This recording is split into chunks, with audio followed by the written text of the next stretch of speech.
वर्तमान समय में हर कोई सीखने की बात करता है और कहता है जब तक सीखोगे नहीं तब तक विकास हो नहीं सकता।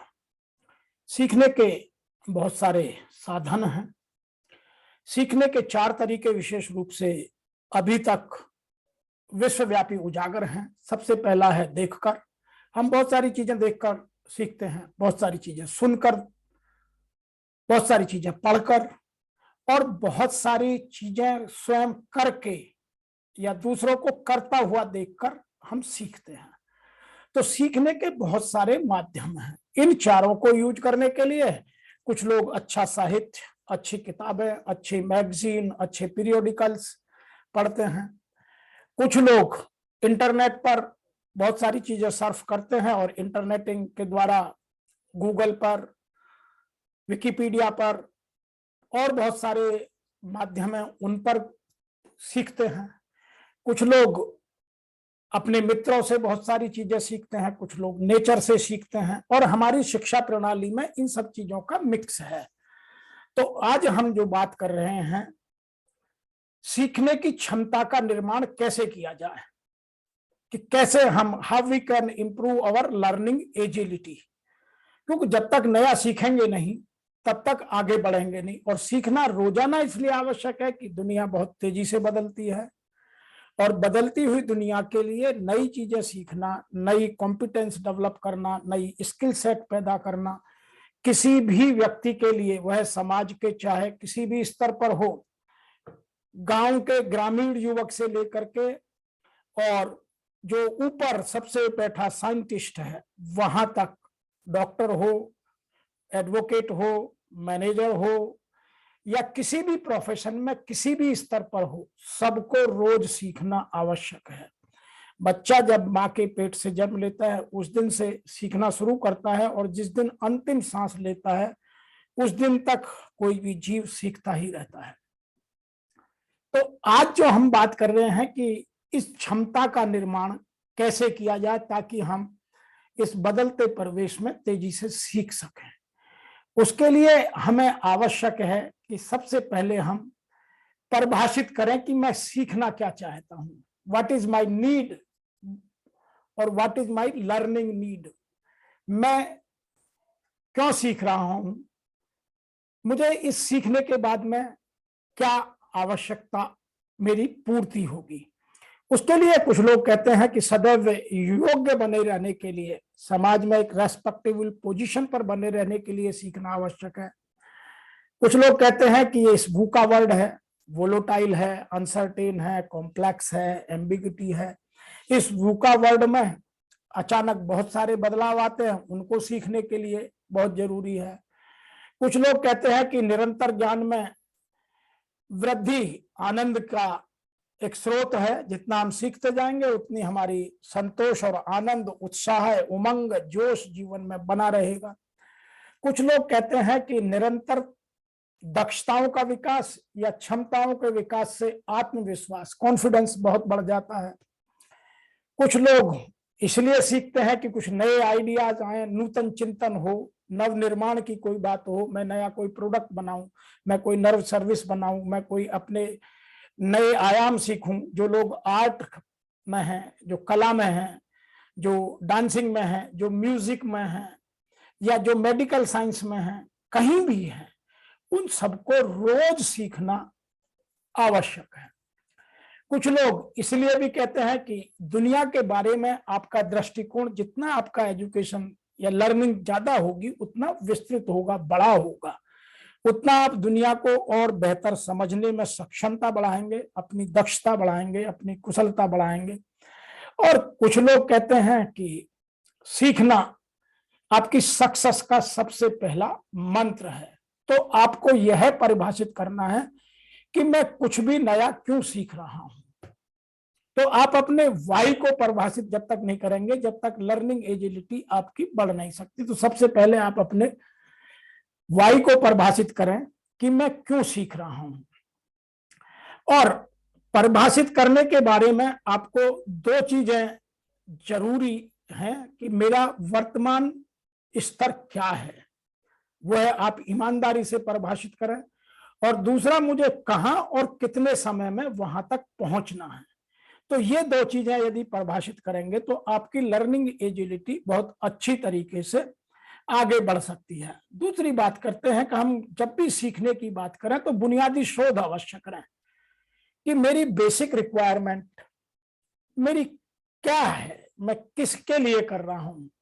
उसके लिए आपको कुछ 4-5 चीजें समझनी होंगी कि मैं क्यों कर रहा हूं, वो परिभाषित में आ गया। कहां से सीखूं, किससे सीखूं, कितने समय में सीखूं, किस प्रकार से सीखूं, किस माध्यम से सीखूं, कौन सा सही रिसोर्स है, कहां अच्छी जानकारी और सस्ते में उपलब्ध होती है। ये चीजें आपकी बुनियादी शोध का हिस्सा हैं। यदि आप अपनी लर्निंग एजिलिटी बढ़ाना चाहते हैं तो आपको कुछ चीजों से बचना होगा, जैसे गलत जानकारी, असत्य कथन, unapproved data, myth, false informations. आज व्हाट्सएप यूनिवर्सिटी पर 90% फॉल्स इंफॉर्मेशन हैं। तो आपको पहले यह निश्चित करना पड़ेगा कि कौन सा ऐप या कौन सी ऑर्गेनाइजेशन ऑथेंटिक है। लेवल ऑफ ऑथेंटिसिटी किसका हाई है, वह आपकी बेसिक रिसर्च का हिस्सा होना चाहिए। अब इसके आगे चलते हैं तो नंबर 3 पर आता है कि आप ले ए सॉलिड फाउंडेशन। आप अपनी सीख की एक सॉलिड नींव रखें, ठोस नींव रखें कि मैं क्यों सीखना चाह रहा हूं, उसके लिए बहुत जरूरी है। और उन सभी संभावित साधनों को, व्यक्तियों को, माध्यमों को या साहित्य के साधनों को, इंटरनेट के एप्स को पूरी तरह विश्लेषित कर, उनको ठीक से एक जगह संकलित कर और उनका आकलन कर, उनमें जो सबसे सर्वाधिक उपयुक्त व्यक्ति, साधन, माध्यम का चयन करना आवश्यक है। क्योंकि यदि हम इन चीजों को बार बार बदलेंगे तो नंबर 1 तो हमारा कंफ्यूजन लेवल बढ़ जाएगा और नंबर 2 लर्निंग का टाइम बहुत होगा। इसीलिए ये ठोस नींव रखना, सॉलिड फाउंडेशन रखना, उसका पर्पज ये है कि आप एंड रिजल्ट को ध्यान में रखते हुए आप अपनी पूरा प्लान चॉक आउट करें। मैं कब सीखूंगा, किससे सीखूंगा, कैसे सीखूंगा, कितने तरीके से सीखूंगा, किन किन माध्यमों से सीखूंगा, वह सब हिस्सा है। आज लर्निंग की बहुत सारे लोग बात कर रहे हैं। लर्निंग एंड डेवलपमेंट एक बहुत बड़ा इशू है, लेकिन लर्निंग में कहां से लूं, किस माध्यम से लूं, इसमें 95% लोग एक आंकड़े के अनुसार फेल हो जाते हैं। बहुत सारे लोग आपकी कॉम्पिटेंसी को और बढ़ानी है, लर्निंग का माध्यम कोई और ढूंढ लिया, साधन कोई और पकड़ लिया, तो वो आपकी लर्निंग बढ़ेगी नहीं। समय लग गया, एफर्ट्स लग गए और पैसा लग गया, लेकिन उसका आउटपुट नहीं आया। नंबर 4 हम बात करते हैं कि समय का प्रबंधन होना बहुत आवश्यक है। जब भी हम लर्निंग की बात करें या ना भी बात करें, जीवन में समय का प्रबंधन होना बहुत आवश्यक है। क्योंकि यदि आपने समय का प्रबंधन नहीं किया तो समय आपको पीछे छोड़कर आगे चला जाएगा, फिर आप समय के पीछे दौड़ते रहिए, वो कभी हाथ नहीं आएगा। समय के बारे में ऐसा कहा जाता है कि भगवान रोजाना रात को 12 बजे, जैसे ही तारीख बदलती है, हर किसी के खाते में 24 घंटे या 1440 मिनट या 86,400 सेकंड सबको देता है। अब कौन उनको कैसे इन्वेस्ट करता है, कितना स्टडी में लगाता है, कितना लर्निंग में लगाता है, कितना एक्शन में लगाता है, कितना पर्सनल हाइजीन में लगाता है, कितना डेवलपमेंटल एक्टिविटीज में लगाता है, कितना लाइवलीहुड अर्निंग में लगाता है, यह उन सब के ऊपर निर्भर करता है। तो आपका लाइफ में टाइम मैनेजमेंट आपको बहुत आना चाहिए और आपको टाइम मैनेजमेंट के लिए पॉजिटिव भी करना है और जो नेगेटिव एस्पेक्ट हैं, जो टाइम किलर्स हैं, जो समय बर्बादी के कारण हैं, समय बर्बादी के माध्यम हैं, समय बर्बादी के लोग हैं, उनसे उचित दूरी बनाना बहुत आवश्यक है। बहुत सारे लोग पढ़ते समय गलत नोवेल्स पढ़ने लग जाते हैं, गलत संगत में पड़ जाते हैं, गलत लोगों के बीच बैठ करके टाइम को घंटों गली के नुक्कड़ पर बर्बाद कर देते हैं, या मीटिंग्स में, कॉर्पोरेट में छोटे मुद्दे पर बहुत ज्यादा टाइम लगाते हैं। मैं अपना अनुभव सुनाता हूं कि बड़े मुद्दे लगभग 15 मिनट में डिसाइड हो जाते हैं, और छोटे मुद्दे में सब ज्ञान बघाड़ते हैं तो घंटों तक मीटिंग चलती रहती है। तो ये आपको टाइम जो किलर्स हैं उनको अपने जीवन में आपको अपने से दूर रखना है। आप चाहे जीवन के किसी भी शिखर पर हो, किसी भी समाज के पायदान पर हो, सामाजिक पद पर हो, व्यावसायिक पद पर हो, या किसी और अपने प्रोफेशन के पद पर हो, आपको अपने समय का प्रबंधन स्वयं करना है। एक की थ्योरी दूसरे पर लागू नहीं होती। इसलिए जीवन में ऐसा कहा जाता है कि मनी से ज्यादा इंपॉर्टेंट है समय। आप मनी को सेव कर सकते हैं, मनी को स्टोर कर सकते हैं, समय को ना तो सेव कर सकते हैं ना समय को स्टोर कर सकते हैं। जो क्षण बीत गया वह बीत गया, वह आपने खाली रहकर बिताया, गलत कामों में बिताया, गपशप में बिताया, सोने में बिताया, आलस्य में बिताया, या ठीक से इन्वेस्ट कर उससे कुछ लर्न किया, उससे कुछ अर्न किया, उससे कुछ डेवलपमेंटल एक्टिविटी की और अपनी किसी कॉम्पिटेंसी को, स्किल सेट को आगे बढ़ाया। तो टाइम प्रबंधन लर्निंग में बहुत महत्वपूर्ण रोल प्ले करता है। अगला हिस्सा आता है हमारा निरंतर सुधार, कि हम जिस लेवल पर आज खड़े हैं उससे हमें कंटिन्यूअली इंप्रूवमेंट करना है। रोजाना अपने स्टैंडर्ड को ही, हमें अपने एफिशिएंसी बार को ही हाई करना है। जब तक हम रोजाना अपने एफिशिएंसी बार को और रेज नहीं करेंगे तब तक निरंतर सुधार नहीं हो सकता। शिक्षा के बारे में या लर्निंग के बारे में या डेवलपमेंट के बारे में 2-3 बातें कही जाती हैं जो आपको जानना बहुत जरूरी है। सबसे पहली बात की जाती है, कभी किसी से प्रतिस्पर्धा मत कीजिए। प्रतिस्पर्धा करनी है तो स्वयं से कीजिए। स्वयं के रिकॉर्ड को रोज तोड़ना है, क्योंकि आपको अपनी वीकनेस, आपको अपनी स्ट्रेंथ पता है, आपको अपने रिसोर्सेज पता है, आपको अपनी लिमिटेशंस पता है। तो आपका कंपटीशन दूसरे से कैसे है? दूसरे का तो आपसे भिन्न है, और भिन्न व्यक्ति से यदि आप कंपटीशन करेंगे तो कभी सक्सेस नहीं हो सकती। इसीलिए आपको अपना कंपटीशन रोजाना अपने से करना है और अपने स्तर को रोज बढ़ाना है। नंबर 2, हम प्रतिदिन कोई ना कोई नया कीर्तिमान स्थापित करें। कीर्तिमान स्थापित करने से मतलब है जो कल की मेरी परफॉर्मेंस का लेवल है, चाहे वो शिक्षा में हो, चाहे वो कार्य में हो, चाहे वो साइंस में हो, चाहे वो मेरे प्रोफेशन में हो, चाहे वो मेरे कलात्मक गुणों में हो, खेल के मैदान में हो, या म्यूजिक में हो, या जीवन के किसी और क्षेत्र में। लेकिन मेरा आज कल से बेहतर होना आवश्यक है। तो आपकी लर्निंग फास्ट बढ़ेगी, क्योंकि लर्निंग एजिलिटी उन्हीं के अंदर हाई रहती है जिनकी फायर इन द बेली होती है, जिनके सीने में आग धधकती है कुछ आगे बढ़ने की। जिसने अपनी आग को बुझा दिया वह आगे अपनी प्रक्रियाओं में सुधार नहीं कर सकता। दूसरी जो बात यहां समझने की है वह यह है कि व्यक्ति कभी फेल नहीं होता, फेल होती है प्रोसेस। यदि एक प्रक्रिया फेल होगी तो उससे निराश नहीं होना है, उससे हताश नहीं होना है। एक प्रक्रिया खत्म हो जाने से आप उसमें से लर्निंग कीजिए कि मेरे कहाँ गलती रहेगी, मेरे प्रक्रिया में कहाँ कमी रहेगी, उस कमी को मैं कितनी जल्दी और कैसे सुधार कर सकता हूँ। नंबर 3 जो सबसे महत्वपूर्ण निरंतर सुधार के लिए, कि आप रोजाना कुछ उन लोगों से मिलें जो आपके इर्द गिर्द, जिन्हें आप सफल मानते हैं, जो आपके रोल मॉडल हैं, उनको पढ़ें, उनकी बातें सुने, उनके लेक्चर सुने, उनकी स्पीच सुने, उनका साहित्य पढ़ें। तो आपको उनसे अपनी जो लर्निंग एबिलिटी है उसको बढ़ाने में मोटिवेशन, इंस्पायरेशन अधिक होगा। तो आपको निरंतर सुधार करते रहना आवश्यक है। नेक्स्ट बात करते हैं हम केंद्रित दृष्टिकोण, फोकस्ड अप्रोच। हम अपनी लर्निंग में फोकस्ड अप्रोच रखें। आज कुछ सीखा, कल कुछ सीखा, यह कोई दृष्टिकोण नहीं है। मैं जब तक अर्जुन की तरह अपने लक्ष्य पर आंख गड़ाकर, आंख लगाकर नहीं मेहनत करूंगा तब तक सफलता नहीं मिल सकती। तो उसके लिए मुझे एक तो ट्रैक रोज नहीं बदलना है। मैंने जिस ट्रैक को चुना है वह मेरा निर्णय था, अपने निर्णय को मुझे स्वयं सत्य साबित करना है।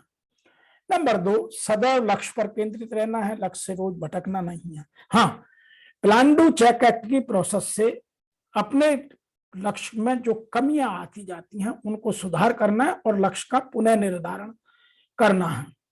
लक्ष्य से भटकाव नहीं, और लक्ष्य के जो भटकाने के कारण हैं उनसे दूरी बनानी है। अब लक्ष्य से भटकाने के कारण गॉसिप हो सकती है, आपका आलस्य हो सकता है, आपके गलत मित्र जो आपके टाइम की बहुत बर्बादी कर देंगे वो हो सकते हैं, या आपकी गलत आदतें हो सकती हैं। कुछ लोग ड्रग्स के एडिक्ट हो जाते हैं, कुछ अल्कोहल के एडिक्ट हो जाते हैं, कुछ स्मोकिंग के एडिक्ट हो जाते हैं, कुछ और बहुत सारी चीजें हैं जिनको मैं यहाँ कह नहीं सकता। उन चीजों में अपना समय बहुत बिताते हैं। तो आपको जो लक्ष्य से भटकने वाले कारण हैं उनसे उचित दूरी बनाकर अपने जीवन में आगे बढ़ना है।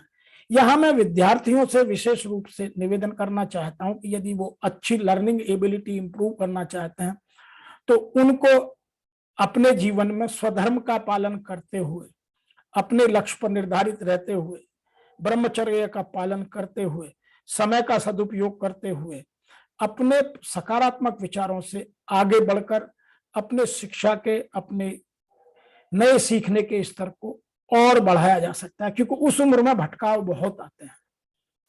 इसीलिए आपको उन रास्तों पर नहीं जाना है जो आपके जीवन में आपको गलत ओर ले जाएंगे या जो नकारात्मक विचारधारा को पैदा कर जाएंगे। तो हमें इन चीजों को समझना जरूरी है, तभी हमारा फोकस्ड अप्रोच या केंद्र दृष्टिकोण जीवन के प्रति, प्रक्रियाओं के प्रति, सक्सेस के प्रति, लर्निंग के प्रति और डेवलपमेंट के प्रति बना रह सकता है। नंबर 7 पर हम बात करेंगे कि हमें लर्निंग, अनलर्निंग और रीलर्निंग, ये 3 चीजें जीवन में बहुत जरूरी है। इन तीनों को जानना है। लर्निंग का मतलब है कि मैं अपने माइंड में नई नई चीजें कहां से और इकट्ठा करूं। अनलर्निंग का मतलब है कि जो चीजें मेरे अब काम की नहीं रही हैं या मेरे लिए छोटी हो गई हैं, मेरा प्रमोशन हो गया तो मेरी कुछ कॉम्पिटेंसी कम हो जाएंगी, कुछ ज्यादा हो जाएंगी। या यूं कहिए, जब मैं हाई स्कूल में पढ़ता था तो मुझे कुछ सब्जेक्ट की नॉलेज और तरीके की चाहिए, लेकिन मैं अब इंटरमीडिएट में या ग्रेजुएशन में या पोस्ट ग्रेजुएशन में या मैं डॉक्टरेट कर रहा हूं या अपने कार्य के क्षेत्र में काम कर रहा हूं, तो वहां मुझे किन किन चीजों को छोड़ देना है। मैं एक बात यहाँ विशेष रूप से उन लोगों को बता दूं, जब आदमी एजुकेशन के स्तर को छोड़कर लर्निंग के मोड में एकदम से जॉब में जाता है तो उस टाइम उसे बहुत सारी चीजें अनलर्न करनी पड़ती हैं, क्योंकि एजुकेशन के टाइम पर उसकी जो दैनिक गतिविधियां का कार्यकलाप का मॉडल है वो कुछ और होता है और जॉब करते में कुछ और होता है। तो बहुत सारी चीजें बहुत तेजी से उसे अनलर्न करने की आवश्यकता होती है। कुछ है रीलर्निंग। रीलर्निंग वो है कि जो मैं जिस तरह से जानता हूं उस तरह से वो ठीक नहीं है, कम है। आज जैसे रोज नई कंप्यूटर में नई लैंग्वेज आ रही है, आर्टिफिशियल इंटेलिजेंस का प्रयोग बढ़ता जा रहा है, टेक्नोलॉजी बहुत तेजी से बदल रही है, मार्केट में कस्टमर बहुत तेजी से बदल रहा है, मेरी मैन पावर का एजुकेशन लेवल और स्टैंडर्ड लिविंग बदल रहा है, कार्य करने के मेथड्स और प्रोसेसेस बदल रही हैं, कंज्यूमर की नीड बदल रही है, मोड ऑफ ट्रांसपोर्टेशन बदल रहे हैं। तो ये सब चीजें, भविष्य की आवश्यकताएं बदलती जा रही हैं। तो हमें यह जानना आवश्यक है कि मुझे क्या छोड़ना है, किसको डेवलप करना है। वीकनेसेस हर किसी में होती हैं, वीकनेसेस को एक साइड करना है और स्ट्रेंथ को और स्ट्रेंथन करना है, अपने मजबूत मुद्दों को और मजबूत बनाना है। तब हमारी लर्निंग एजिलिटी बहुत तेजी से बढ़ सकती है। नंबर 8वां पॉइंट है, अपने कंफर्ट जोन से बाहर आए। बहुत सारे लोग एक लेवल पर जाकर अपने कंफर्ट जोन से बाहर नहीं आ पाते। अपने आरामदायक जो क्षेत्र है वो सोचते हैं कि अब हमने जीवन में बहुत कुछ कर लिया, अब जीवन में आराम करेंगे। लेकिन वो यह भूल जाते हैं, गांधी जी का एक सेंटेंस था कि आराम हराम है। आराम जिस दिन आपने अपने जीवन में जगह दी, उस दिन से आपका व्यक्तिगत विकास, आपकी क्षमताओं का विकास, आपके विचारों में नूतनता का प्रभाव, आपका आत्मविश्वास, ये सब चीजें स्थिर हो जाएगा। कोई नई समस्या आई तो आप उत्तर नहीं दे पाएंगे, उसका समाधान नहीं खोज पाएंगे।